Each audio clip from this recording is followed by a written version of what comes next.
things, all of those meanings, all of those interpretations exist simultaneously. But do you kind of teach the interpretations, if that makes sense? If it's, maybe I'm not understanding your question. That you would say, well, we love George Washington now, but there were plenty of critics at the time. No, I say that. What do you need with George Washington? I say, what do you? That's a radical difference. What do you think of George Washington? And then it's my job, no matter what meanings you already ascribe to George Washington, to provoke you into going, oh, there's more. And so in a place like Harper's Ferry, where I worked for 13 years, you talk about slavery. It's a very uncomfortable subject. And there are very few visitors or audience members today who would in any way want to support the concept of slavery, and certainly not out loud. So I can affirm that slavery was a terrible institution, and I can talk about it and give you lots of information about it, and it's true. I was able to do that. But it's also part of my job to go, hey, what if you were a slave owner in those days? And imagine yourself to be a slave owner. And imagine yourself to have been married to a woman for 20 years with 4 or 5 kids, and boy, you've saved up enough money now that here comes this big important wedding anniversary, and here's your chance. You already got her a sewing machine. You already got her a wood stove. You can buy a share of a slave for her. And when you buy your wife an enslaved person, you're literally buying her another 24 hours in every single day. What could be a greater gift than time? The calluses could slip off of her hands. She could become involved in society's functions. She can become a lady. What? You love her. What could be a greater gift than that? And see, that's why slavery is so scary.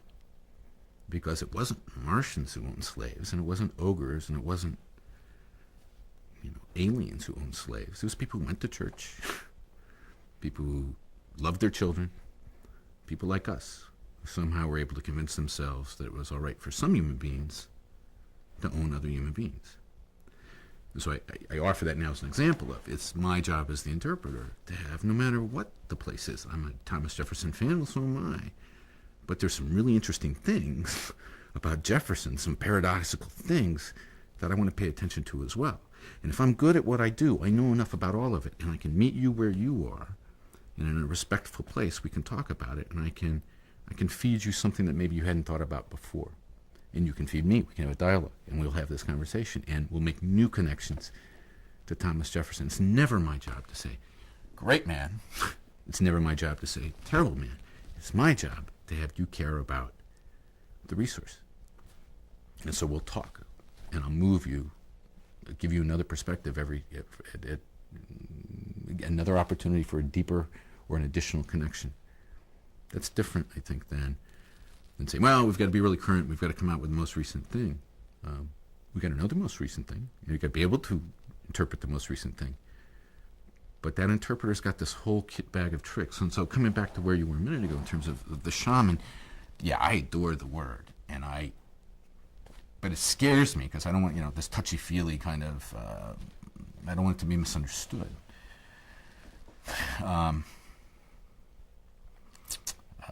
We're not the drama department of the National Park Service. We shouldn't be. Anyway, my hope is that a real shaman is able to meet his or her audience wherever they are,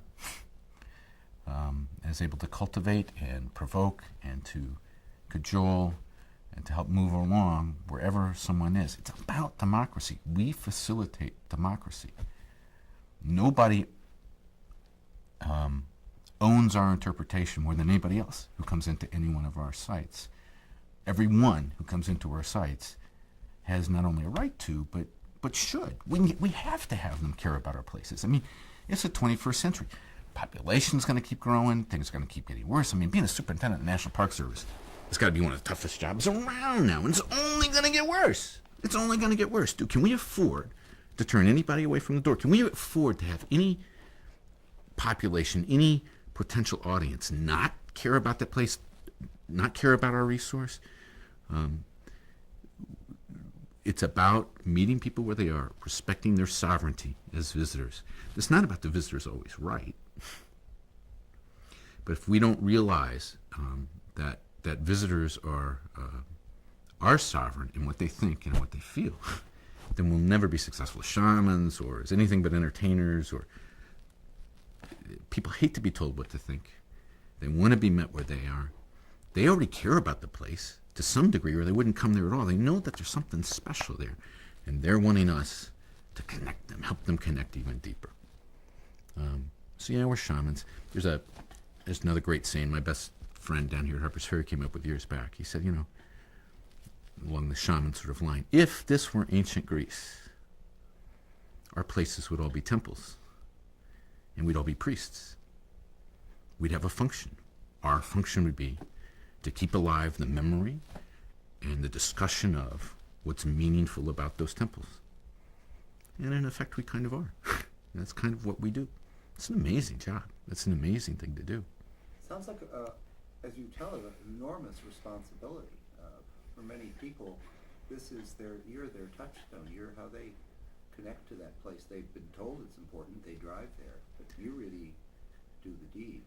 I think so. It's as important a work as here we're civil servants, but we're not collecting taxes, and we're not. We've got to do our hard bureaucratic work.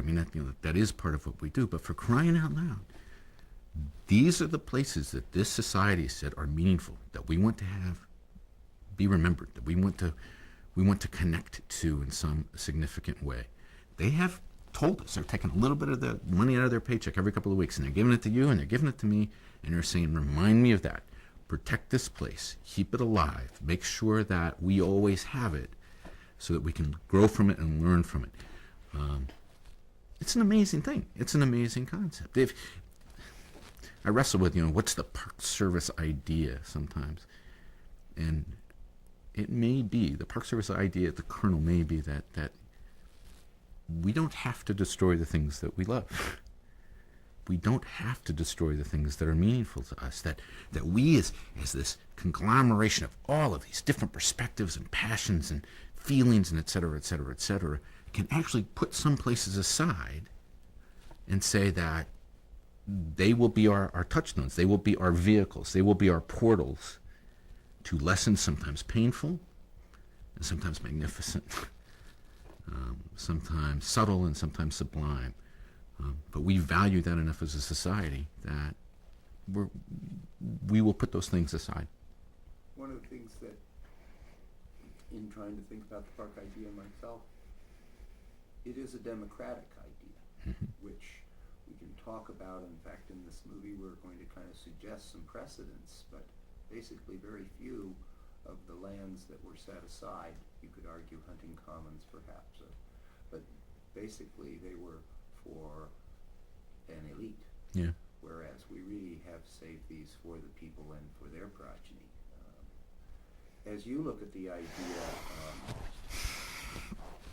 is it uniquely American? Is this something we get to be especially proud of, or?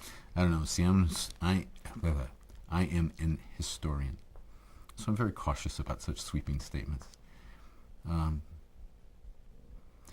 It's certainly the way we talk about ourselves. We like to think that way.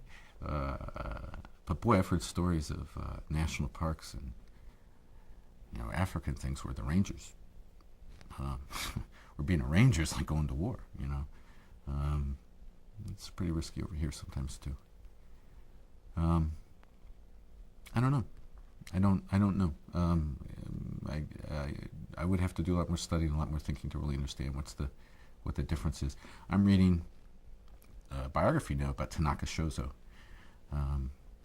who's this absolute radical, out of nowhere figure in Japan. Born in 1841, I think he dies in 1913. I haven't gotten to the end of the book yet. But taking on the copper industry of an industrializing country, and standing as a lone voice, thought to be a madman, a crazy, insane, irrelevant figure, but yet who stood against the storm. Actually, the title of his English biography is Ox Against the Storm. That's exactly what this guy is. And I look at this guy, he's such an aberration in Japan at that period, and I go, well, there are aberrations throughout history. There are moments throughout history where there are places and events and things to be proud of. And I'm happy to continue to sort of discover them and take inspiration from them. I think the park idea is a magnificent idea. It's something that we have a great deal to be proud of. But I personally can't go so far as to say it's the only time, or it's the best time, or it's the first time. Or I just don't know that. When you look at the kind of history of the Park Service, you would kind of see something that we interviewed Dick Sellers here, and it kind of goes from really we'd like to think some very high ideas and ideas, but it has tourism kind of at its genesis as we look at it now. There's kind of almost a little tendency to get cynical about the Park Service, and yet we're the most popular federal agency that there is. Yeah. How do you see us meeting the future? Especially in your field, you're going to be challenged more than most fields. Yeah, I think you're right. I think our challenge in the future is absolutely about the facilitation of democracy. Is about understanding our audiences better. We've got a long way to go to recognize the sovereignty of audiences, their right to their own beliefs. We need to come to value the differences in people, realize that we can learn better from facilitating that democracy instead of being sure that we've always got the right answer. I think the key to that, when we do that, we have the opportunity to synthesize the dual mission of the National Park Service. We have the chance to protect and provide for enjoyment at the same time. And I think that the key to that is by recognizing that our resources have multiple meanings, that there's not one story. It's not the founding father's story. It's not Mather's story necessarily as the only reason for valuing a place like Mesa Verde. Each one of our resources has multiple meanings, and our audiences bring multiple perspectives. And when we interpret and when we manage those places, we have to realize that we're managing intangibles, which is a bizarre thought to some folks. I mean, our physical places are but platforms, are but portals, are but icons for these larger meanings, for these multiple meanings that history and time and people, ever-changing meanings, what they bring to the place. What does the place mean to me? And if I, as an audience member, if I, as a part of this democracy, can't find myself in a place, then the place may as well not be dead. Why should I ever care that it be preserved and that it be taken care of? So it's wonderful that we're doing things like bringing on parks like Manzanar and things. But all of our parks have multiple meanings. All of the old crown jewels have multiple meanings, are as relevant to any of this diverse population as to any other member of this diverse population.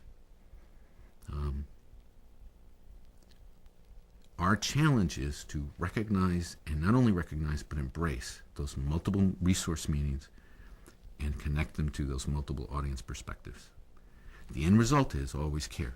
I'm hooked to the place. I care about the place. And if I care about the place, I'm that much closer to supporting the care for the place, the actual preservation of the place, which is the point after all. Well, one of my favorite quotes is, we'll only say what we understand, we'll only understand what we love. Your turn on the heart is kind of takes it to that same high level. Do you find that people are going to parks and getting that reward, that return on their interest?